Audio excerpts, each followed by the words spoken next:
The scent of roasted coffee beans wafted through the cramped one-bedroom apartment in downtown Atlanta. Ariel Lucas wiped the sweat off her forehead as she folded her apron from her morning shift at the cafe.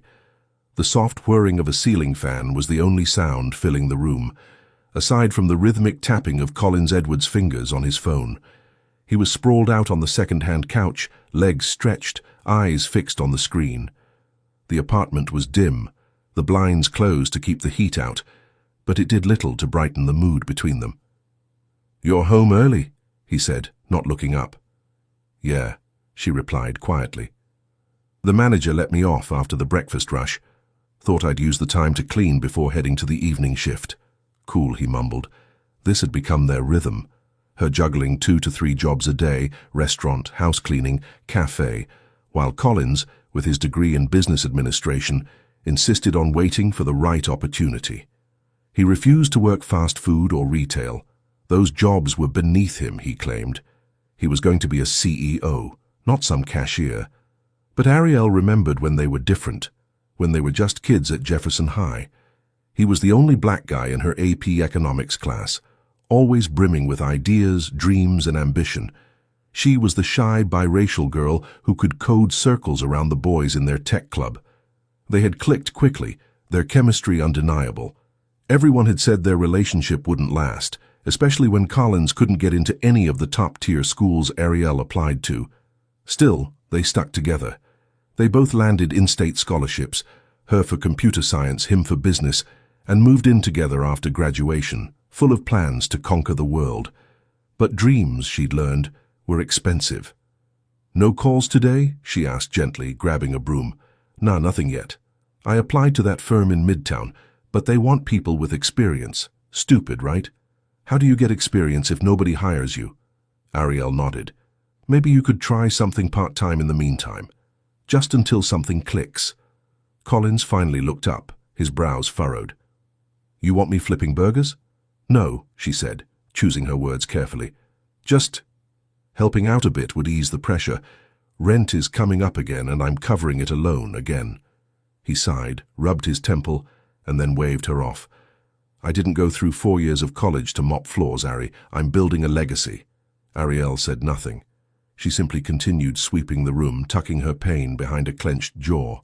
2 months later, after saving every dime she could from double shifts and borrowed tips, Ariel surprised Collins with an envelope containing a modest investment, enough to get his business idea off the ground. "You're serious?" Collins had asked, eyes wide. She smiled, exhausted but hopeful. "You always talked about starting a branding company for small businesses. Use this to get the basics. Website, online ads, maybe some clients." For a while it worked. Collins perked up, energized and enthusiastic. He spent hours on the laptop she'd purchased secondhand, designing logos, writing business pitches. By month 4, he had landed 3 steady clients, and by month 6, money had started flowing in. And then things changed. Collins started buying new clothes, tailored shirts, expensive shoes, a new watch. He talked differently too, like a man who believed he'd made it. "You can't go out like that," he once said, as she grabbed her jacket before heading to a small networking mixer he invited her to. "Your dress is wrinkled." "Don't embarrass me, please." Ariel stood frozen, her hand on the doorknob. "Embarrass you?" "I'm just saying," he muttered, adjusting his cufflinks. "You don't exactly look like someone who belongs in those circles." That night she smiled through gritted teeth, nursing her soda while he laughed with well-dressed women and flirted shamelessly in front of her. It only got worse. The lipstick stain came on a Thursday, faint but unmistakable, soft red smudged on the collar of his ivory shirt. She found it while folding laundry. When she confronted him that evening, he brushed past her with a scoff. "Don't start with your drama, Ariel. You came home reeking of perfume and alcohol, Collins, so I was out networking. That's what business owners do." "With who?" she pressed. "A client? Or someone you plan to leave me for?" He turned sharply, anger flaring in his eyes. "Maybe if you stopped smelling like grease and actually dressed like a grown woman, I wouldn't feel the need to step out." The words hit her like ice water. She stared at him, stunned. "After everything I've done, after I funded your startup with tip money and wore the same 2 shoes for a year, this is what you say to me? "I never asked you to do that," he shouted. "You did it because you wanted to. Don't guilt-trip me now that I'm actually succeeding." She stepped back, pain bleeding from her eyes. "I stood by you when no one else would. I believed in you when you didn't believe in yourself." Collins turned, his face unreadable. "I'm tired, Ariel. Tired of pretending this is working. I don't think I want to marry someone like you." He disappeared into the bedroom, leaving her trembling in the living room. Minutes later, he emerged with a duffel bag and walked out the door without another word. The silence that followed was deafening. Ariel didn't eat much the next few days. Her body moved, but her spirit felt paralyzed. On the 5th day, she gave notice at the apartment, packed her few belongings, and moved into a smaller studio closer to the restaurant where she picked up extra shifts. She stopped checking her phone for texts from him, stopped waiting for apologies. Still, she carried the pain everywhere. At the restaurant a week later, as she delivered drinks to table 4, a familiar voice caught her attention. "Ariel." She looked up to find Richard Thompson, one of her old college classmates. Clean-cut, in a fitted navy suit, his blue eyes lit up with recognition and disbelief. "Wow, you look different," he said, scanning her apron and name tag. She flushed. "Yeah, life kind of turned out differently than I planned." He tilted his head, kindly. "Do you have time for a break?" They exchanged numbers and arranged to meet the next evening. Over coffee the next day, she told him everything, from their time after college to Colin's betrayal. Richard listened quietly, eyes soft and brows knit. "You went through all that alone?" "I thought love meant sacrifice," she said with a brittle smile. "It does. But real love never asks you to shrink yourself." A long silence passed between them. He sipped his coffee, then said gently, "Come work with me. I run my dad's tech company now. He passed 2 years ago. We're looking for someone with your skill set." Ariel blinked. "Me?" "Yes, you. You were one of the best in our program. I remember that." Tears welled up, but she smiled. For the first time in months, the world seemed full of light again. "Okay," she whispered. "I'll do it." And just like that, the door that once seemed sealed shut cracked open. The first morning at Thompson Tech was surreal. Ariel stood in the elevator of the sleek glass building downtown, dressed in the same pale blue blazer she'd worn to one of her few college presentations years ago. It was slightly snug now, but it still gave her confidence. Her curly hair was pulled back into a neat puff, and her nerves twisted in her stomach as the elevator climbed to the 17th floor. She had spent the night before triple-checking her resume, going over old code snippets, and researching the company's latest projects. Even though Richard had already given her the job, she wanted to deserve it. When the elevator doors opened, she was greeted by a minimalist, modern space, white floors, glass-walled offices, and the soft hum of productive energy. A receptionist smiled and escorted her to the CTO's office. Richard stood at the glass wall, looking out over the city, but turned as she entered. "There she is," he said, grinning. "Ready to shake things up?" Ariel smiled shyly. "More than you know." He led her around, introducing her to the team, showing her where she'd be working. An actual office with a nameplate that read, "A. Lucas, DevOps Specialist." She touched it gently as if afraid it would disappear. For the first time in what felt like years, she wasn't serving coffee or wiping down tables. She was sitting behind a desk, writing code, solving real problems. Her mind thrived in the logic and rhythm of it all. And it wasn't just the work. It was the respect, the way people asked her opinion, listened to her solutions, and saw her as capable. By the end of her first week, she had completed 2 major updates to a lagging back-end system. The CTO himself sent an email thanking her for speeding up a client's product by nearly 35%. And Richard? He wasn't just a boss. He stopped by her office every afternoon just to check on her.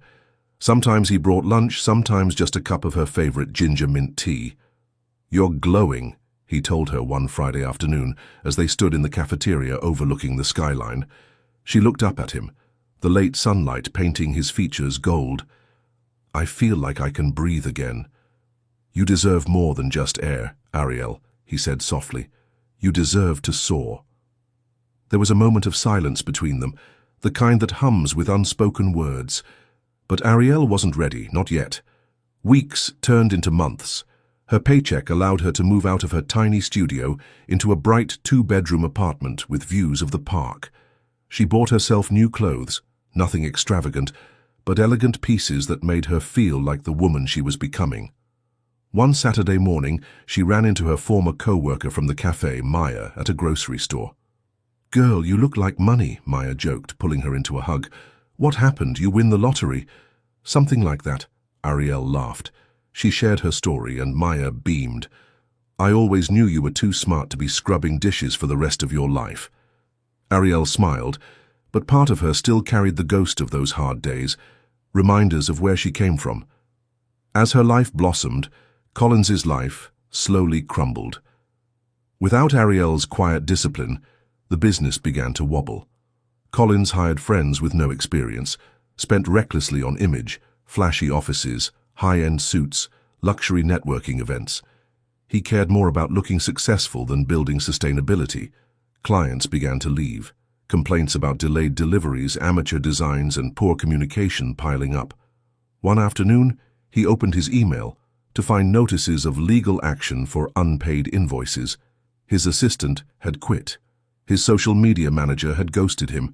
He stared at the numbers on his screen, read all of them. Panic clawed at his chest.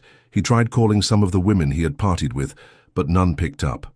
He messaged a few old friends for help. Nothing. With his accounts drained and his apartment rent overdue, reality finally hit. He had lost everything, including the only person who had ever believed in him. One evening, nearly 6 months after starting at Thompson Tech, Ariel attended a high-profile tech innovation gala with Richard. He met her at her apartment with a bouquet of fresh lilies, her favorite, and a suit that complemented his tall frame perfectly. Ariel wore a deep emerald gown that hugged her curves gracefully, her hair swept into a crown of curls. The moment she stepped into the ballroom, heads turned. She radiated elegance and confidence. Richard kept her close, his hand lightly on her back, as they mingled with investors, engineers, and entrepreneurs. Across the room, someone watched her with a stunned expression. Collins. He stood alone, dressed in a worn-out blazer, clutching a lukewarm drink. The last time he'd attended an event like this, he was the one in the spotlight. Now, he was just a shadow in the corner. When he saw her laughing with Richard, her eyes glowing, her posture regal, his heart dropped. She looked untouchable. Later that evening, he mustered the courage to walk over. "Ariel?" he asked, voice small. She turned slowly, her expression unreadable at first.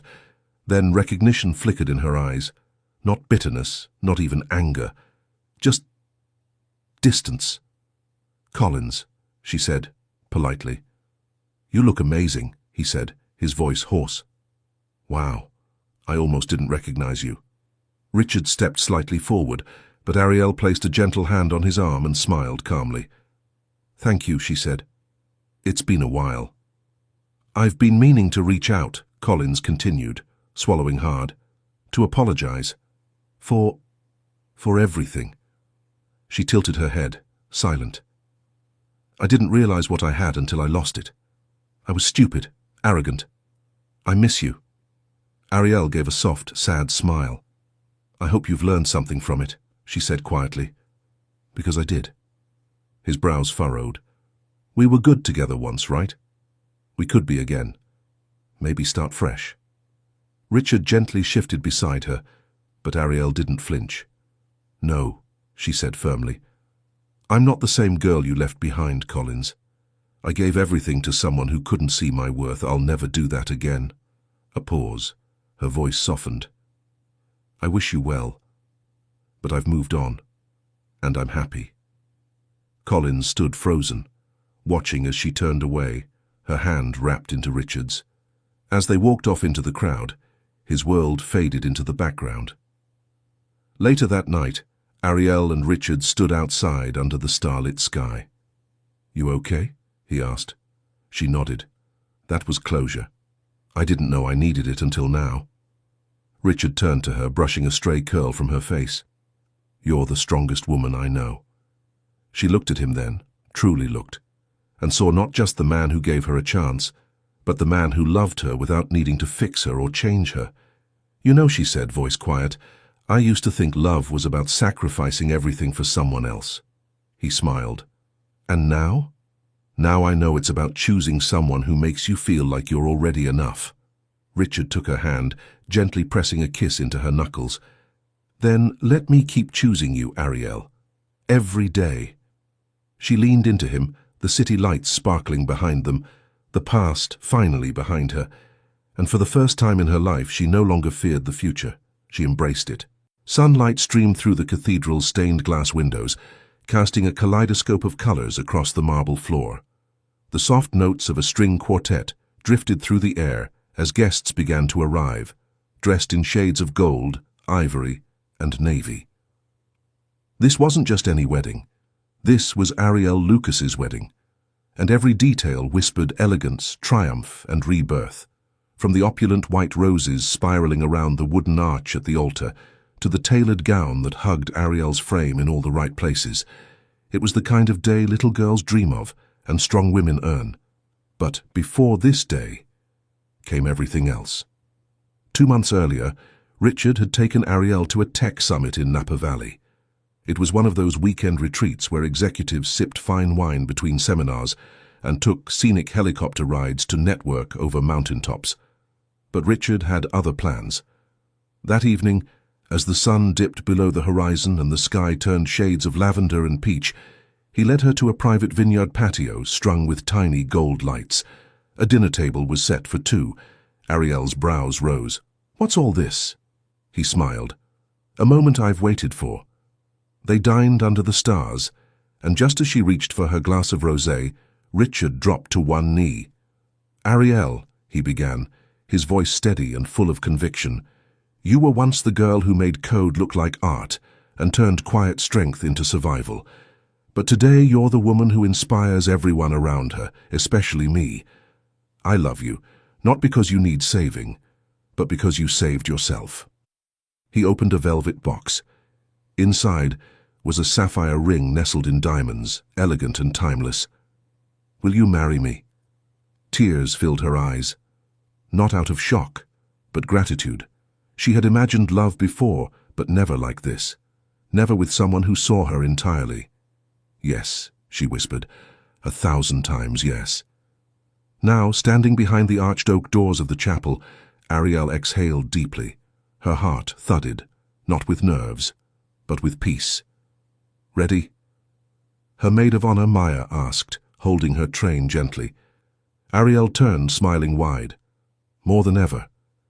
As the doors opened, a hush fell over the crowd.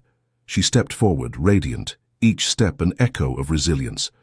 Her curls were crowned with a delicate veil, her eyes lined with quiet strength. As she walked the aisle, guests didn't just see a bride. They saw a woman who had fought through fire and came out gleaming. And at the altar stood Richard, dashing in a black tux, eyes locked on her like she was the only thing that mattered in the universe. Miles away, in a worn-down one-bedroom apartment, Collins Edwards sat on a thrift store couch, watching the news on his cracked TV. Richard Thompson, CEO of Thompson Tech, weds rising star developer Ariel Lucas today in what's being called the wedding of the year. Collins stiffened. His fingers tightened around the chipped coffee mug in his hand. The screen showed a short clip of Ariel stepping out of a luxury car, dazzling in her gown, waving shyly to a crowd of cameras. She looked regal, more beautiful than he remembered, or maybe he never really saw her. Collins leaned back, head heavy with regret. The truth. After she left, he tried to rebuild, but every move without her felt hollow. His ideas flopped. His charm faded. He burned through favors. The industry didn't respect him anymore. He'd gone from being an upcoming entrepreneur to a cautionary tale. And now the woman he tossed aside was marrying into a life he had once dreamed of, only it wasn't with him. He slumped back and closed his eyes. The table had turned, and he was no longer invited to dine. At the reception, laughter echoed under crystal chandeliers. The ballroom buzzed with celebration, clinking glasses, cheerful toasts, and a dance floor filled with joy. Ariel stood near the edge, watching Maya dance with Richard's cousin when she heard her name. Ariel? She turned, and to her surprise, her old college professor, Dr. Elaine Matthews, approached with a broad smile. "Dr. Matthews," Ariel exclaimed, hugging her tightly. "You came." "Of course I did," the older woman chuckled. "I saw the article in Tech Times about your promotion. Now lead engineer at Thompson Tech?" Still getting used to the title, Ariel laughed. The professor nodded, her eyes twinkling. "It suits you. I always knew you'd bloom when given the right soil." Ariel swallowed a lump in her throat. That phrase pierced deeply. "Thank you," she said sincerely. She looked around the ballroom, at the people clapping for her, raising toasts to her, celebrating her, and for the first time in a long time, she felt truly seen. Later that night, as the guests began to drift out and the music slowed, Richard took her hand and led her onto the quiet balcony outside. The moonlight shimmered on her wedding band. "Still with me," he teased. "Forever," she whispered, resting her head on his chest. He wrapped his arms around her, swaying gently. "I know today was big," he said softly, "but I also know days like this don't erase the pain that came before." She nodded against him. "I still remember what it felt like to come home to silence," she murmured, "to wonder if I mattered." He kissed her temple. "You always mattered. You just forgot for a while." Ariel looked up into his eyes. "I never thought I'd fall in love again." Richard smiled. "You didn't. You rose into it." They stood quietly for a while, just holding each other as the stars blinked overhead. Months passed, and Ariel's life only blossomed further. She launched a mentorship program for young women in tech, especially those from underrepresented communities. Every Friday she spent hours coaching, listening, and reminding them that their worth wasn't tied to anyone's approval, not even a partner's. She was invited to speak at conferences, featured in articles, and named among top 30 under 30 in a prestigious business journal. But more than the accolades, it was the peace that filled her life. And then, a year later, came the most unexpected blessing of all. The soft coos of a newborn echoed through the quiet nursery.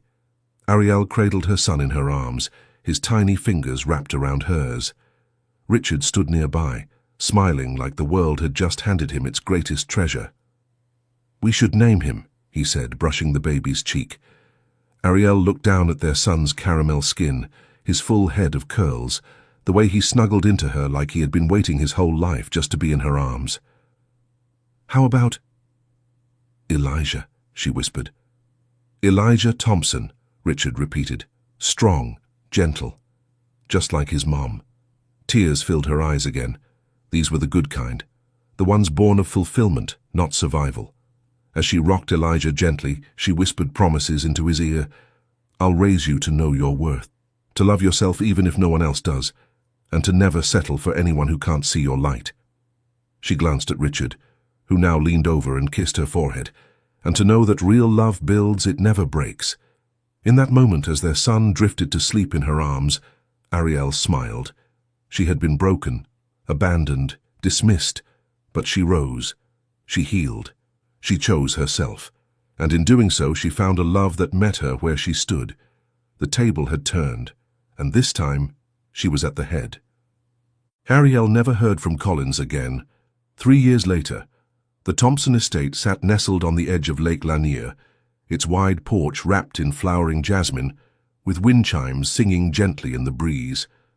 Birds chirped in the distance, and the sun painted the sky in a soft blush as it rose behind the trees. Inside, the warmth of love lived in every corner. Ariel stood barefoot in the open-concept kitchen, wearing an oversized sweatshirt and leggings, her curls pulled into a high bun. The smell of cinnamon pancakes filled the air, and soft jazz played from the smart speakers. She flipped another pancake, just as the sound of tiny feet pattering on hardwood reached her ears. "Mama!" Elijah, now almost 3, sprinted into the kitchen, his plush dinosaur clutched in one hand. Ariel crouched down, catching him in her arms with a laugh. "Good morning, my sunshine." He giggled and nestled into her shoulder, still warm from sleep. Then came the second sound, the unmistakable baby cries coming through the monitor on the counter. She smiled. Perfect timing. Just then, Richard appeared at the top of the stairs, shirtless with tousled hair, carrying a baby in each arm. "I've been ambushed," he said, grinning. "Operation Twin Trouble is fully underway." Ariel laughed, stepping forward to take their daughter, Autumn, from his arms, while Richard cradled their son, Arlo. The twins had arrived 6 months ago, one with her mama's bright eyes and golden brown skin, the other with Daddy's cleft chin and her curly crown, a perfect blend of two worlds. Autumn cooed in Ariel's arms while Arlo reached out to tug at Richard's scruffy beard. "I think Arlo's trying to tell you it's time for a trim," Ariel teased. "He just wants to grow one like mine," Richard winked. They all settled into the breakfast nook, a sun-drenched corner of the house with plush seats and a stunning view of the lake.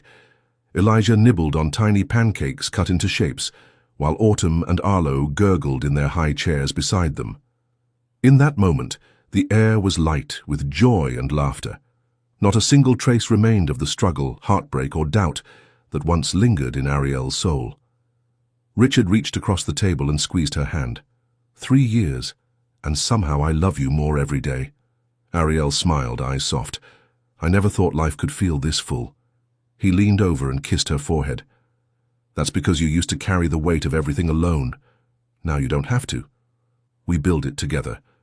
Later that evening, after bath time turned into a splash war and bedtime stories morphed into singing lullabies in mismatched harmony, the house finally fell quiet.